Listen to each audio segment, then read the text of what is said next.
Chief justice قاضی فائز عیسیٰ میرے مقدمات نہ سنیں، عمران خان نے اعتراض دائر کر دیا۔ ماضی کے فیصلوں کی روشنی میں غیر جانبداری کے اصول کو برقرار رکھنے کے لیے یہ انصاف کے مفاد میں ہوگا، سابق وزیر اعظم کا موقف۔ پاکستان تحریک انصاف کے قائد اور سابق وزیر اعظم عمران خان نے پاکستان کے موجودہ چیف جسٹس قاضی فائز عیسیٰ پر اعتراض اٹھا دیا۔ تفصیلات کے مطابق اس حوالے سے بانی چیئرمین پی ٹی آئی نے موقف اختیار کیا کہ عدالت کی توجہ انتہائی احترام کے ساتھ سپریم کورٹ کے ایک اکثریتی فیصلے میں موجودہ مشاہدات کی طرف مبذول کروانا چاہتا ہوں۔ وزیر اعظم کی طرف سے اراکین قومی و صوبائی اسمبلی کو ترقیاتی فنڈز کی تقسیم کے خلاف کارروائی کے کیس میں سپریم کورٹ کے 2021 کے فیصلے کی روشنی میں غیر جانبداری کے اصول کو برقرار رکھنے کے لیے یہ انصاف کے مفاد میں ہوگا کہ جسٹس قاضی فائز عیسیٰ جیسے کہ وہ اس وقت چیف جسٹس ہیں مجھ سے متعلق معاملات کی سماعت نہ کریں۔ بتایا جا رہا ہے کہ سابق وزیر اعظم نے ترامیم کالعدم قرار دینے کے خلاف intra court appeal supreme court میں تحریری جواب جمع کروا دیا، جس میں سابق وزیر اعظم نے انٹرا کورٹ اپیل خارج کرنے کی استدعا کر دی۔ اپنے تحریری جواب میں عمران خان کا کہنا ہے کہ پارلیمنٹ کو قانون سازی آئین کے مطابق کرنی چاہیے۔ کسی کی کرپشن بچانے کے لیے قوانین میں ترامیم کسی بنانا ریپبلک میں بھی نہیں ہوتی۔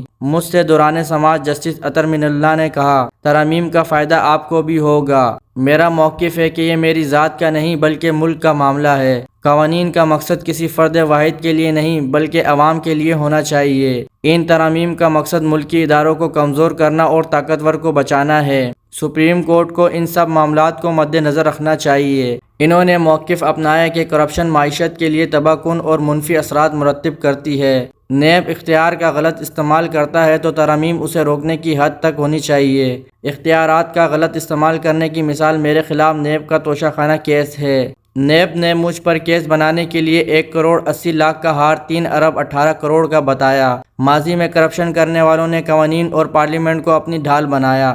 کرپشن کو بچانے کے لیے کی گئی ترامیم عوام کا قانون پر سے اعتبار اٹھا دیتی ہے۔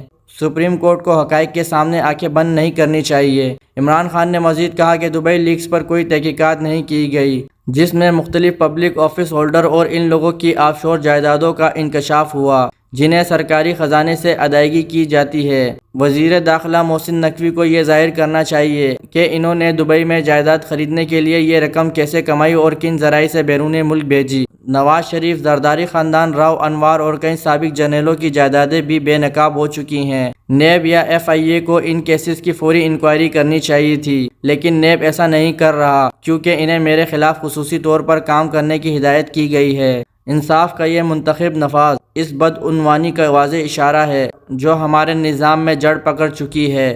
سابق وزیر اعظم کا کہنا ہے کہ اگر کسی کے بیرون ملک اثاثے جات ہوں تو ان کی تفصیلات پہلے ایم ایل اے کے ذریعے حاصل کی جاتی تھی، لیکن اس کو بھی ختم کر دیا گیا۔